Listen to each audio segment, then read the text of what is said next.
कांग्रेस नेता senior vice president सम्मान्य Shivanand राय महोदय, भुवनेश्वर जिला कांग्रेस कमिटी सभापति सद्य श्रीजुक्त जीतू बाबू एवं आज मोर गहण में बसी डॉक्टर शरद मिश्र जे कि बीजेडी दल में थिले एवं क्षुद्र शिल्प निगम चेयरमैन थिले, विभिन्न जिला दायित्व रे थी बीजेडी सहित रही काम करते।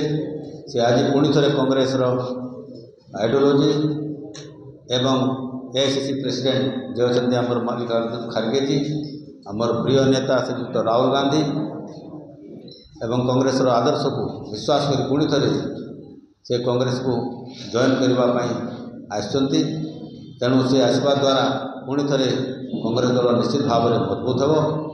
आज से आसी प्रदेश कांग्रेस कमिटी तरफ मुझे स्वागत करुच्ची, अभिनंदन ज्ञापन करुच्ची और कांग्रेस रे सामिल हेले बोली आज घोषणा करुच्ची। 2001 मसीह मुझे चाकरी छाड़ी मोर 5 वर्ष चाकरी थिला, मु चाकरी छाड़ी कांग्रेस रे जॉइन करी एवं कांग्रेस की बहुत काम करी। कांग्रेस सागर ओतप्रोत भाव में मुझे जड़ित थी।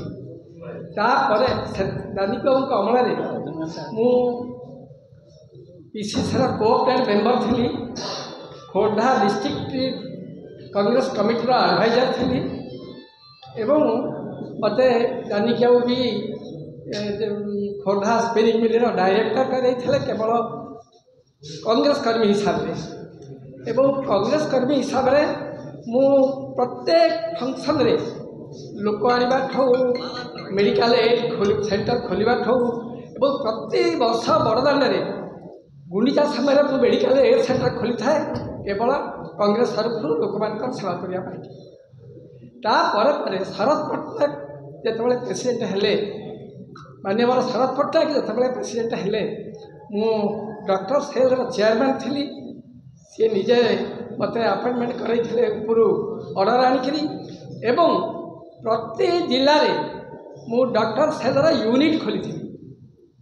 प्रति जिले में गोटे डॉक्टर सेल यूनिट थिला एवं जितेबाला शरद बाबू गाड़ी रे मूवमेंट कर राउंड अप कर भी डॉक्टर सेल तरफ गोटे गाड़ी सागे सदा बेले with staff and first aid जिस धरिकी सदा बेले मूवमेंट कर कांग्रेस आदर्श अनुप्राणित, मु जानी बाबू आदर्श अनुप्राणित एवं जानी बाबू जो ही मोर कांग्रेस एवं मो लास्ट पार्ट रे मु मोर कांग्रेस को फेरी जावाक चाहिए।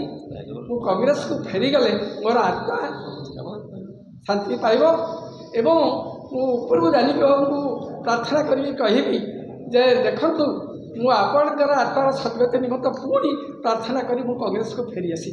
कांग्रेस मोर घर, तेणु कांग्रेस को फेरी आसी।